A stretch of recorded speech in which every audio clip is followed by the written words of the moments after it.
Hello and welcome to the 5 Things to Know About the Anonymous Lover from the Atlanta Opera podcast. I am Maria Todaro, stage director, translator, and author of the adaptation of the only opera left by Joseph Bologne, The Anonymous Lover. It is a great joy for me to share what I have learned about this remarkable man and his work. The Anonymous Lover is a romantic comedy composed in 1780 by Black composer Joseph Bologne, also known as the Chevalier de Saint-Georges, who was among the 18th century's most extraordinary figures.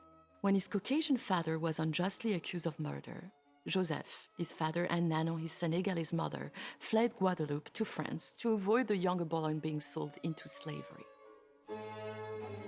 There, he defeated a famous fencing champion at the age of 17, got his title by the King of France of Chevalier, became Marie Antoinette's musical advisor, influenced Mozart, who lived under the same roof, was a virtuoso violinist, composer, conductor, and the directors of 2 of the most famous orchestra of the time.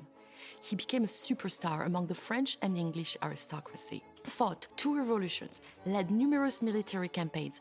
John Adams himself quoted him as the most interesting man in Europe. Yet, history forgot about him. But fortunately, we are rediscovering now this incredible human being that graced once our earth. I would like to share with you 5 things about our version of The Anonymous Lover. Number 1. What we did with the music? Well, we incorporated a song written by Bologne that did not exist in the opera for Dorothy and made a bit about it. Originally written for Madame de Montesson, his patron, and Stéphanie de Genlis' aunt, the role of Dorothy was a spoken one.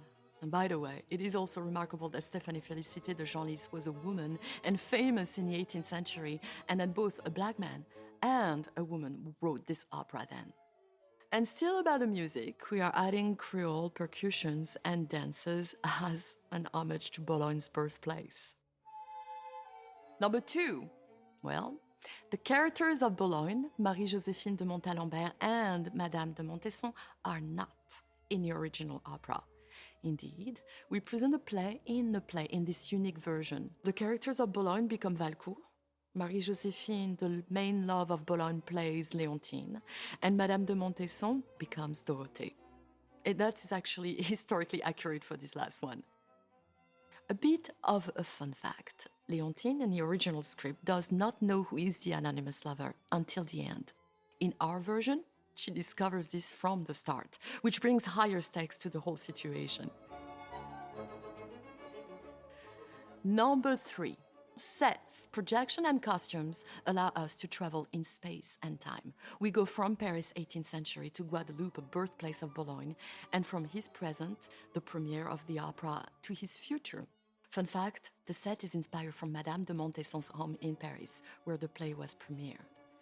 Thanks to projection, sky is the limit, and this show is filled with fun and beautiful visual surprises.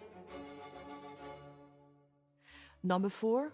The added text is 60% composed by Bologne's direct quotes. Listen in particular the last phrase of the added monologue at the top of the show, and the main body of the added letter Marie-Joséphine reads during the poignant excerpts of a violin concerto composed by Bologne after learning about the death of his baby son. Number 5. This one, as a French citizen, is very dear to my heart, as it is still a fun tradition in French theaters and opera houses. We call this the 12 strikes, and we will hear them before the overture. It's to tell everyone backstage and the audience we are starting the show. The last 3 strikes used to represent the king, the queen, and the audience.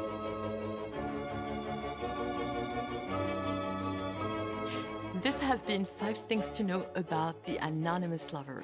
I am your host, Maria Todaro.